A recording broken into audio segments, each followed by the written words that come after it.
Operation సింధూర్లో భాగంగా శత్రుమూకలపై వీరోచితంగా పోరాడి ప్రాణాలు కోల్పోయిన వీర జవాన్ ముడావత్ మురళీనాయక్ కుటుంబ సభ్యులను ఏపీ మాజీ సీఎం వైసీపీ అధినేత వైఎస్ జగన్మోహన్ రెడ్డి పరామర్శించారు. గోరంట్ల మండలం కల్లి తండాలో పర్యటించిన ఆయన దేశ రక్షణలో ప్రాణాలు కోల్పోయిన అగ్నివీర్ మురళీనాయక్ తల్లిదండ్రులైన శ్రీరామ్ నాయక్, జ్యోతిబాయిను పరామర్శించారు. వారు ధైర్యంగా ఉండాలని చెప్పారు.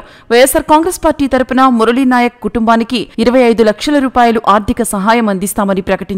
వైఎస్సార్ కాంగ్రెస్ పార్టీ మురళీనాయక్ కుటుంబానికి అండగా ఉంటుందని వైఎస్ జగన్ పేర్కొన్నారు. జవాన్ చనిపోతే 50 లక్షల రూపాయలు ఇచ్చే సంప్రదాయం తమ ప్రభుత్వం ప్రారంభించిందని, ప్రస్తుత కూటమి ప్రభుత్వం అదే విధానాన్ని కొనసాగిస్తుందని వైఎస్ జగన్ గుర్తు చేశారు. ఈ సందర్భంగా మాట్లాడిన ఆయన దేశం కోసం పోరాడుతూ మురళీనాయక్ వీర మరణం పొందారని, మురళీనాయక్ చేసిన త్యాగానికి దేశం రుణపడి ఉందన్నారు.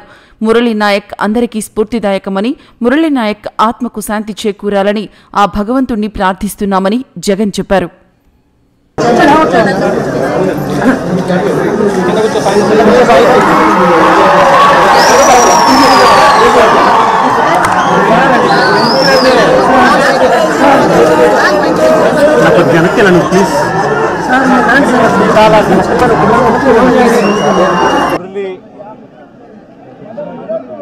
మురళీనాయక్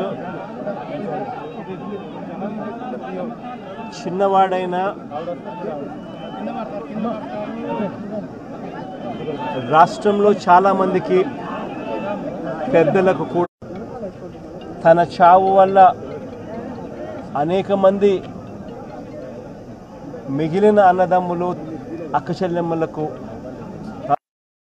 రక్షణిస్తూ తన ప్రాణాలు కోల్పోయాడు. అలాంటి మురళిని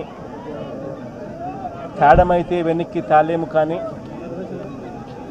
కానీ మురళి చేసిన త్యాగానికైతే మాత్రం ఆంధ్ర రాష్ట్రంలో ఉన్న ప్రతి ఒక్కరం కూడా మురళికి ఇప్పటికీ కూడా రుణపడే ఉంటాం. రాష్ట్ర ప్రభుత్వం మొట్టమొదటిసారిగా ఏ జవాన్ చనిపోయినా కూడా ఆ జవాన్లకు ఇటువంటి ఘటనలో ఏదైనా కానీ ప్రాణాలు కోల్పోతే, దేశం కోసం పోరాటం చేస్తూ ప్రాణాలు కోల్పోతే 50 లక్షల రూపాయలు ఇచ్చే సాంప్రదాయం మొదలుపెట్టింది వైఎస్ఆర్సీపీ ప్రభుత్వ హయాంలో మొదలుపెట్టినందుకు చాలా సంతోషపడతా ఉన్నాం. ఆ సాంప్రదాయాన్ని కొనసాగిస్తూ ఇప్పటి ప్రభుత్వం కూడా 50 లక్షల రూపాయలు మురళి కుటుంబానికి ఇవ్వడానికి ముందుకొచ్చినందుకు ఈ ప్రభుత్వానికి కూడా కృతజ్ఞతలే. పార్టీ తరపు నుంచి అన్ని రకాలుగా మురళికి అండగా తోడుగా ఉంటాం. పార్టీ తరపు నుంచి ఒక 25 లక్షల రూపాయలు వైఎస్ఆర్ కాంగ్రెస్ పార్టీ తరపు నుంచి అండగా ఉంటూ ఆ కుటుంబానికి తోడుగా ఉండే కార్యక్రమం చేస్తాం. మనిషిని తాలేకపోయినా కూడా తాను చేసిన త్యాగానికి అందరం కూడా అండగా తోడుగా ఉండే కార్యక్రమం అయితే ఖచ్చితంగా జరుగుతుంది. ఇలా కుటుంబానికి మంచి జరగాలని, చనిపోయిన మురళికి తన ఆత్మకు శాంతి కలగాలని దేవుణ్ణి మనసారా కూడా కోరుకుంటాను.